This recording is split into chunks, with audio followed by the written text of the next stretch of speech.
she had to enroll me. But anyway, after that happened, after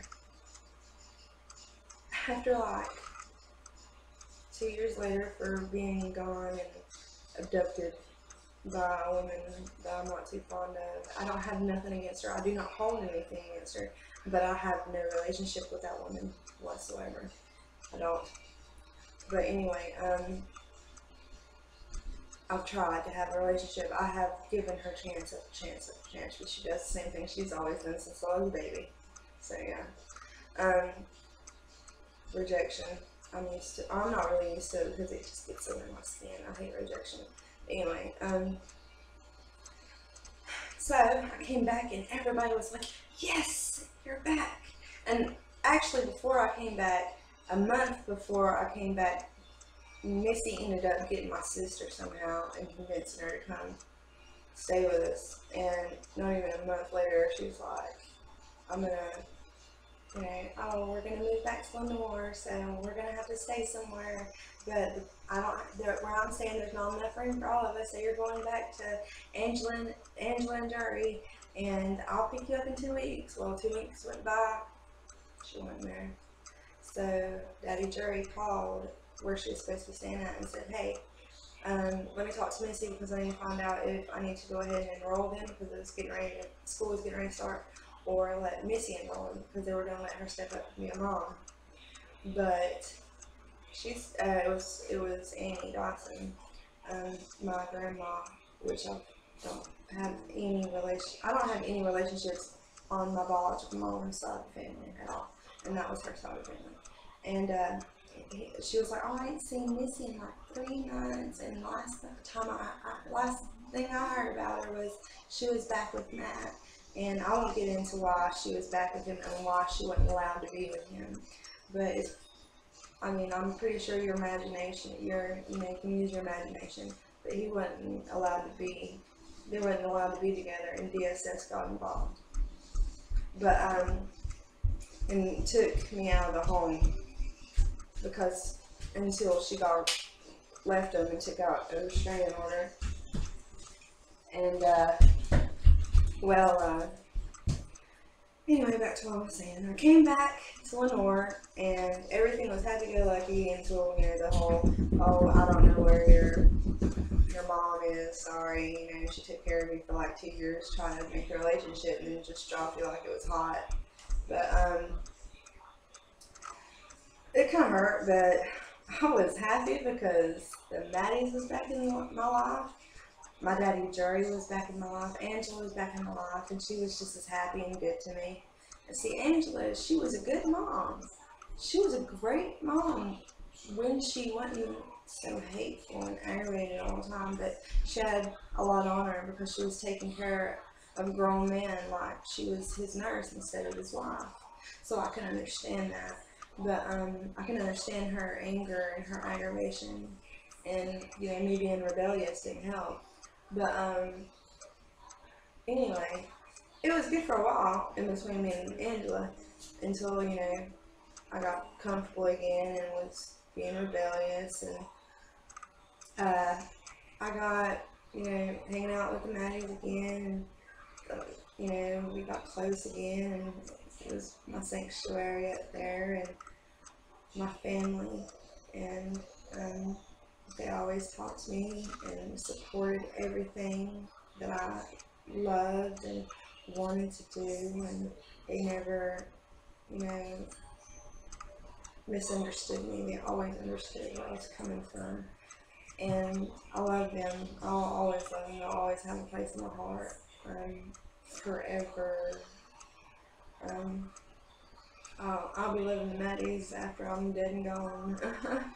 But yeah, I came back, and I remember us being in middle school and causing mischief, pissing everybody off, being loud and obnoxious teenagers in between, and just pissing everybody off in the neighborhood, at school, we all had fun. And well, in middle school, every weekend we'd all go to the movies. It was like a thing. Everybody went. All the teenagers, all the cool kids went to the movies on the weekends, and half the time we didn't pay, and we just snuck in, and the majority of the time we didn't even watch the movie. We'd hang out beside the theater or in a back alley, and writing on the walls, writing in stalls and stuff. It was so fun. I mean, just your typical teenager behavior. And we were all having fun. It was great. And I don't regret nothing at all. I don't regret anything at all. At all. And I'm blessed I got to experience what I did. And I'm thankful for that. But yeah. Anyway, I got off topic there for a minute. Or no, off topic, but like my brain just went whoop. Memories, I'll give it to you. But anyway, yeah. And like I was talking about, Mom, she'd let us, she'd let me and Heather come up and be able to talk to her about what happened to us, and we'd all sit and cry. And it was good to be able to just cry and acknowledge what happened and actually talk about it and say, okay, this happened, but you know what, I'm okay. I have people around me that love me, and the Maddies made damn sure I knew that, and they still do to this day. And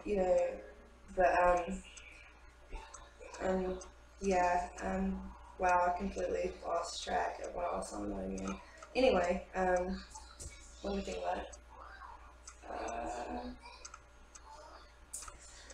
Well, they're back in my life now, but they've always been there.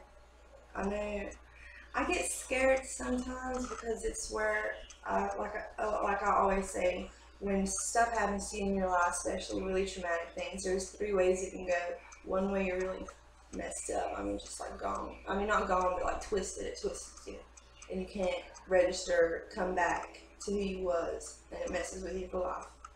Then it makes you a better person. And then there's the in-between. I'm in between. It made me a better person, but also gave me a lot of twerks. One of my twerks is being afraid of rejection. I'm afraid everyone's going to reject me until I talk to them.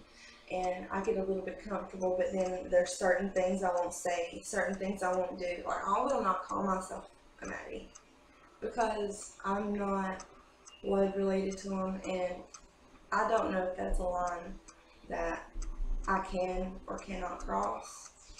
So I just won't go there because I love them too much to upset them, and I'll avoid upsetting them at all costs. Because I love them so much, and it's not that they're really strict. They're actually really laid back, cool people. But it's my twerk. I'm like that with a lot of people.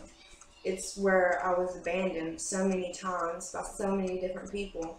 I'm afraid of rejection, period. So it's got nothing to do with them, really. It's just there's certain things I won't do because of things that I'm afraid of. And yeah, I mean it's pretty self-explanatory. If you don't know what I'm talking about, then you're obviously never had a rejection issue. But most people hate rejection. I take it a little bit far. I'm always worried, always concerned about if I upset somebody, always. But I shouldn't care about what people think, because I do a lot of things that piss a lot of people off. There are people in my life that I want to hold dear to me. I'll always hold dear to me, and I don't want to push them ever. And they are, yeah. Anyway, so to the now. Jennifer and Tony, I will always consider them